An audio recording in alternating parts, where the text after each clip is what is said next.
विधानसभा सत्र में राज्यपाल के अभिभाषण पर भी उठाए सदन में कई सवाल। विधायक विनोद चतुर्वेदी ने सदन में उज्ज्वला योजना पर बोले 3 गुना गैस सिलेंडर के दाम बढ़े। जीरो टॉलरेंस की नीति पर भी बोले विधायक। कालपी में बने व्यास मंदिर की जीर्ण हालत पर भी बोले कालपी विधायक। महंगाई बेरोजगारी का भी मुद्दा सदन में उठाया गया। आइए देखते हैं सदन में क्या कहा कालपी विधायक विनोद चतुर्वेदी ने।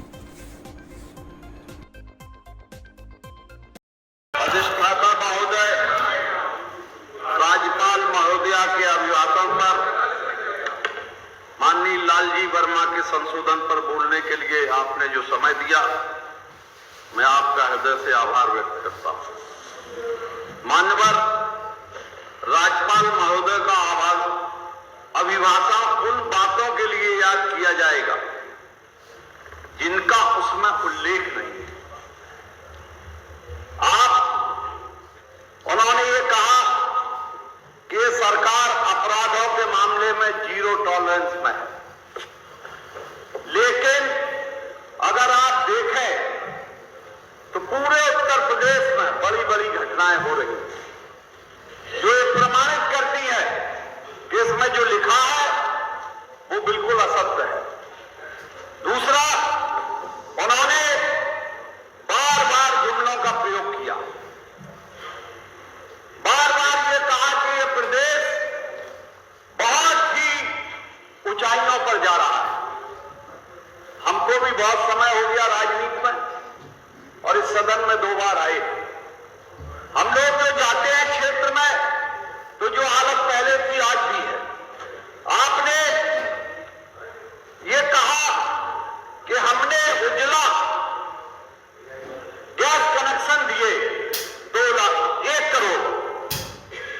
अगर ये देखा जाए कि 2014 में जब आप सरकार में आए तो 400 रुपए का सिलेंडर था और आज 1150 रुपए का सिलेंडर है।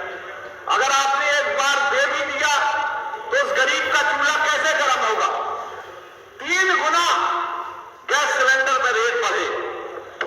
आप कहते हैं कि आवास योजना के अंतर्गत 2 लाख आवासों का निर्माण किया गया। इतना बड़ा प्रदेश है मान्यवर, 25 करोड़ से ज्यादा की आबादी है। 2 लाख आवास में होना क्या है? ऊंट के मुंह में जीरे का प्रयोग मान लें आप। जहां तक स्वास्थ्य के बारे में कहा गया दोस्तों, और माननीय उप मुख्यमंत्री जी ने भी पूरे डिटेल से कहा, हम अपने मेडिकल कॉलेज की बात बताते हैं। आज तक किसी गंभीर मरीज को वहां रोका नहीं जाता, चाहे एक्सीडेंट हुआ हो, चाहे दुर्घटना हुई हो, चाहे कोई गंभीर बीमारी हुई हो। 5 मिनट से ज्यादा रेफर में जितना टाइम लगता है, या तो मान्यवर झांसी भेजा जाता है या मान्यवर कानपुर भेजा जाता है। प्राइवेट अस्पतालों में लाखों रुपए खर्च करके वो जो है उनको सुविधाएं प्राप्त होती है। मेरे जैसा खेल इंडिया का उसमें अभिभाषण में दिया है, कालपी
डंडा मारेंगे नहीं, लठ मारेंगे नहीं, गोली चलाएंगे नहीं। इसलिए सिर्फ आप नौकरी दे रहे हैं बकाया। आप मेरे सुन लीजिए, बकाया तो ठीक है, अगर नहीं बनेगा कुठौन में एक पीएससी अस्पताल की बिल्डिंग बनना है, उस बिल्डिंग को आपके द्वारा सरकार से कहा जाए कि उसका शीघ्र निर्माण हो। विकास खंड कुठौन हजरो कूद तथा पक्की सड़क निर्माण कार्य इसमें 25-30 गांव लाभान्वित होंगे। जन विकास खंड कुठौन में करतलापुर से मरोरी तक की सड़क का निर्माण हो। जालौन विकास खंड कुठौन के अंतर्गत छानी अहीर में रमेश प्रजापति के खेत से धमना आश्रम तक पक्का नाला का निर्माण। अगली बार के लिए आपका बहुत बहुत धन्यवाद बुलाने के लिए, इतना ही समय दे दिया।